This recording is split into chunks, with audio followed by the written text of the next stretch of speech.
Your property manager needs to be able to do, for simplicity's sake, the following four things: collect rents, enforce rules, lease up vacancies, and handle contractors.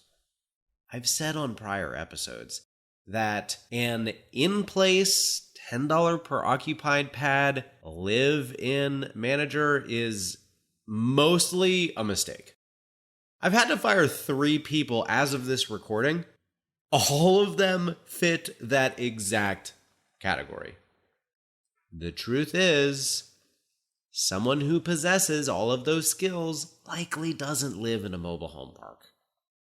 But I've said that before. Rather than rehash the why beyond that statement, let's use this opportunity to delve into the next level of this. Okay, so you hire a bona fide property manager at a full-time salary. Let's say you pay him $30,000 to $40,000 per year. If you follow Peter Drucker's management model, you hire for strengths, not lack of weakness. Again, a super high quality property manager probably won't command a $30,000 to $40,000 a year salary. And why should they? In other words, you should be looking for really talented people that can do as much of all 4 of those things as possible. And if you can find someone who can do all 4 and at that lower salary level, you have done great. But the truth is, it's really hard to find quality people that sport that lack of weakness, if you will. In layman's terms, you are going to find people who can, for example, collect really well and enforce rules like champions, but struggle with things like sales or handling contractors. Or you luck out and you find someone with all 4 categories. That is atrocious with technology or admin responsibilities, making a cloud-based tech-driven company trickier to pull off. It all comes down to this: what your property managers can't do, won't do, or struggle to do, expect to pick up the slack. And in time, the more properties you buy, the more slack you'll be picking up. Eventually, you'll need a regional manager or a COO to fill that role. But, you guessed it, those folks also likely will have things that will fall through the cracks.